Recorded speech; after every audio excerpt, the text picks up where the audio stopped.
Bonjour à tous, nous sommes le vendredi 26 août 2022 et je suis heureux de vous retrouver pour ce nouveau rendez-vous. Aujourd'hui, nous allons parler de la rentrée scolaire et la rentrée associative. Je vous le rappelle, vous me retrouvez tous les derniers vendredis de chaque mois sur la page Facebook, la chaîne YouTube et le site de la ville de Canet-en-Roussillon. Je le disais, dans quelques jours, nous allons vivre un moment important pour notre ville, un moment important pour beaucoup de Canetois, des plus petits aux plus actifs. Ce moment qui marque le rythme de notre ville et de tous les Canetois, c'est la rentrée.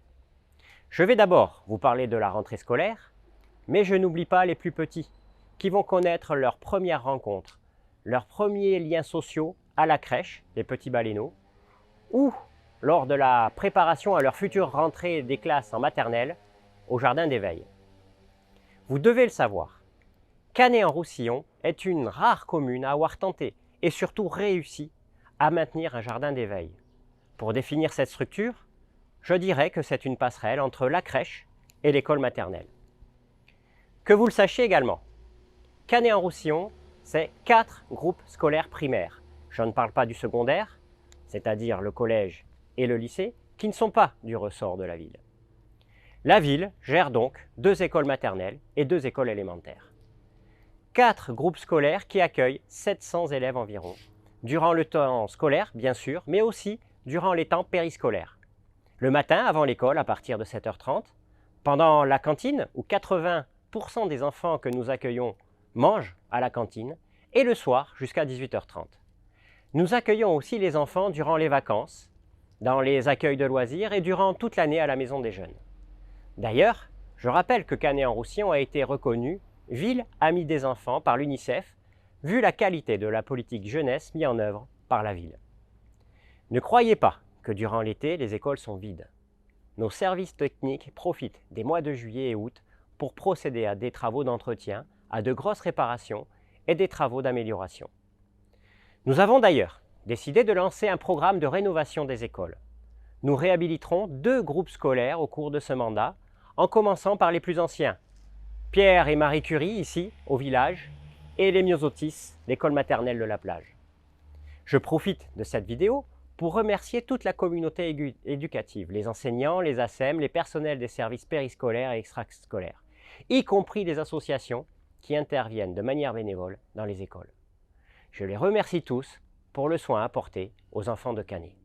Je parle des associations, et c'est là une deuxième rentrée que nous allons vivre après la rentrée scolaire. C'est la rentrée associative. D'abord, je dois vous donner rendez-vous.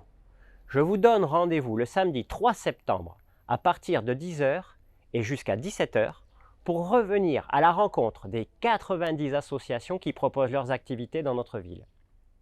Ça se passe, comme chaque année, sur le Théâtre de la Mer. Les associations canetoises vous proposent une offre diversifiée d'activités, qu'elles soient sportives, culturelles, caritatives, liées au devoir de mémoire ou tout simplement de loisirs, chacun peut trouver ici, à Canet, une activité qui lui plaise. La vie associative est à l'image de notre ville. Elle est dense, elle est riche et elle est dynamique. Nous sommes tous attachés à la qualité de vie, au bien vivre ensemble. Et c'est pourquoi nous consacrons chaque année plus de 2 millions d'euros à la vie associative, que ce soit sous forme de subventions, par la mise à disposition d'infrastructures ou de locaux, ou par un accompagnement logistique. Adhérer à une association, c'est aller à la rencontre des autres, se faire des amis. C'est aussi apprendre, découvrir, s'enrichir, s'activer, s'entretenir, pratiquer et vivre de belles expériences. À tous les âges, la vie sociale est essentielle. Et je suis très heureux et fier car, dans notre belle ville de Canet, cette vie associative est bien active. Je remercie infiniment tous les bénévoles qui participent à cette richesse, ceux qui donnent de leur temps aux autres et qui transmettent des valeurs qu'il ne faut pas oublier, la transmission, le respect et le partage. Alors, rendez-vous tous le samedi 3 septembre à partir de 10h sur le Théâtre de la Mer. Et n'oubliez pas, toutes les associations canetoises sont présentes sur le site internet de la ville www.canetenroussillon.fr. Je vous donne rendez-vous le dernier vendredi de septembre.